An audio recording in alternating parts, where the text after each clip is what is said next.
JK Labajo, hinamon ng suntukan si Richard Gutierrez sa ABS-CBN Bowl. Alright!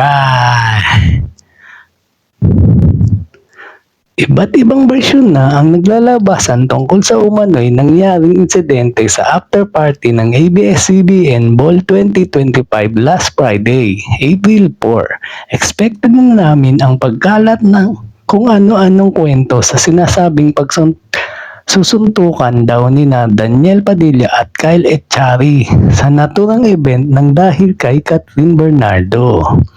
Hanggang ngayon kasi ay hindi pa nagsasalita ang mga taong involved sa insidente kaya naman kanya-kanyang nahaka-haka ang naglalabasan sa social media. May chika naman na muntikan lang daw magkasapakan ang dalawang kapamilya star sa party ng ABS-CBN na naginanap sa Soler North dahil hindi umano nagustuhan ni DJ ang pagiging touchy ni Kyle sa ex-girlfriend niyang si Kathleen. Nagkainitan daw sina Daniel at Kyle hanggang sa umawat naman daw sa kanila sina JK Labajo at Richard Gutierrez.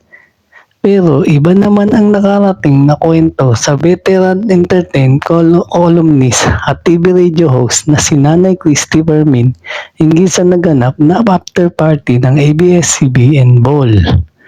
Sa nakarang episode ng Christopher Minute, ayon daw sa source ng veteranang host at manunulat, si Kyle raw ang unang lumapit kay Daniel na nanahimik lang daw sa kanyang kinaroroonan. Meron silang pinag-uusapan na parang tumitigas yung salita ng Kyle kay Daniel. Tahimik si Daniel revelasyon ni Nanay Christy.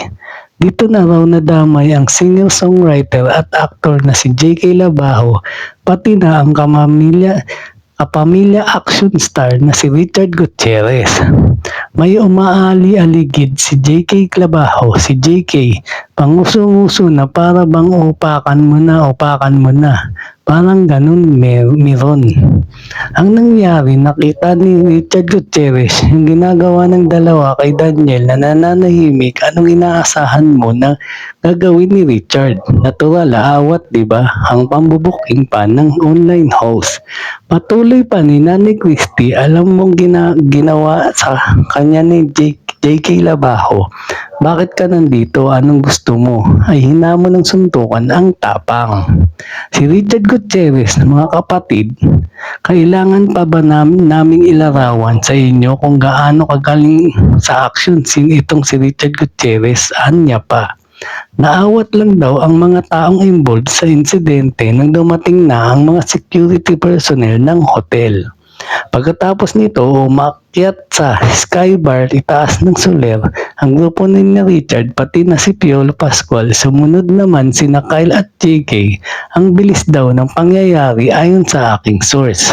Nakalusot yung JK Labajo. Lumapit kay Richard Gutierrez at kunya-kunyaring nagsosorry pero pangisi-ngisi. Hinamon ulit si Richard. O di nakita niya ang gusto niyang makita, di ba? O nasapul siya sa may ulo. Nasapul siya ang pahayag ni Nanay Christy.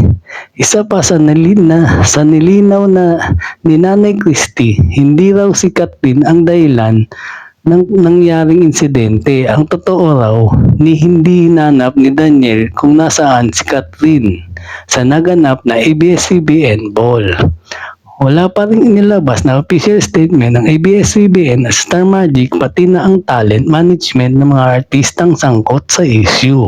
At yan ang totoo. Alright! Thank you for watching po. Follow for more video. Salamat!